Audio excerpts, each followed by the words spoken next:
ತಾಯಿಯನ್ನು ಕೊಲ್ಲುವಂತ ಪಾಪ ಯಾರಿಗಾದ್ರೂ ಅಂಟಿಕೊಳ್ಳೋದಕ್ಕೆ ಸಾಧ್ಯ? ಹಾಗಾಗಿ ತಾಯಿಯನ್ನು ಕೊಲ್ಲುವಂತ ಪಾಪ ಈ ರಣಬನಿಗೂ ತಟ್ಟಿತು. ಹಾಗೆಂತ ನಾನು ಸಿಗದಂತ ಪರಶು ಇದು ಯಾರಿಂದ ಕೊಡಲ್ಪಟ್ಟದ್ದು?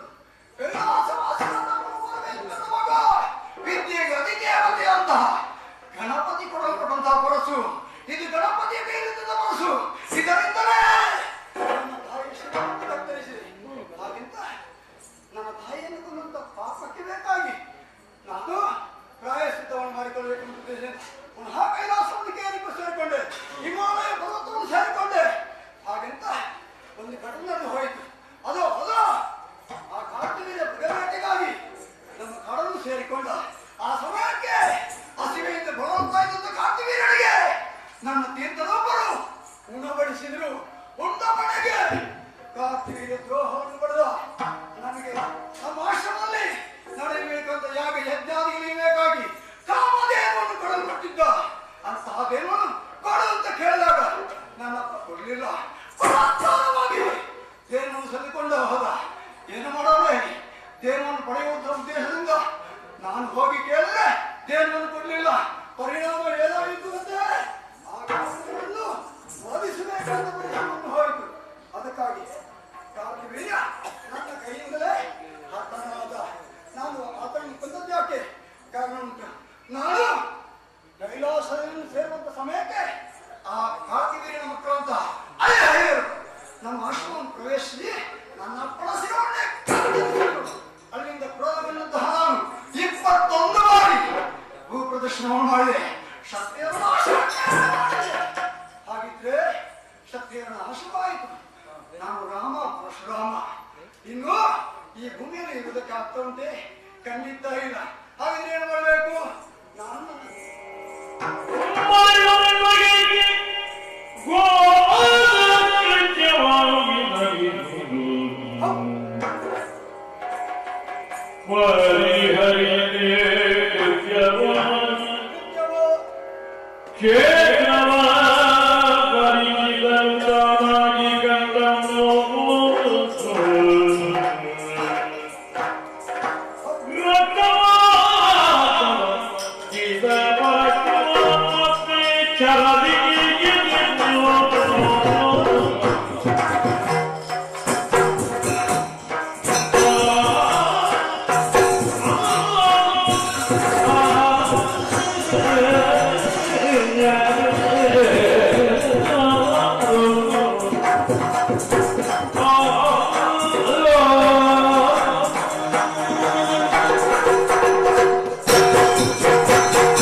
ಲೋಕದಲ್ಲಿ ವಿಶಾಲವಾಗಿ ಕಾಣ್ತಾ ಉಂಟು. ವರುಣ ದೇವನ ಅಪ್ಪಣೆಯಾಗಿದೆ. ಏನು ಮಾಡೋಣ ಹೇಳಿ? ಈ ಪರಶುವನ್ನು ನಾನು ವೈಕುಂಠಕ್ಕೆ ಕೊಂಡು ಹೋಗುವಾಗಿಲ್ಲ. ಆದ್ದರಿಂದ ಎತ್ತರವಾದ ಈ ಪ್ರದೇಶದಲ್ಲಿ ನಿಂತು ಈ ಪರಶುವನ್ನು ಎಸೆಯುತ್ತೇನೆ.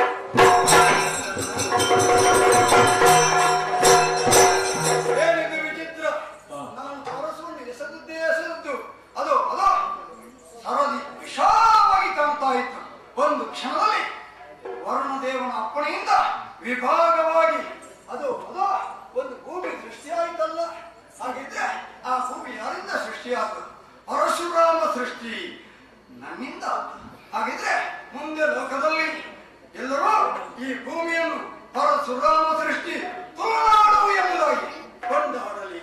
ಹಾಗೆಂತ ಈ ಪುಣ್ಯ ಭೂಮಿ ಖಂಡಿತವಾಗಿ ಇದು ಯಾವತ್ತೂ ಪವಿತ್ರ ಭೂಮಿಯಾಗಬೇಕು.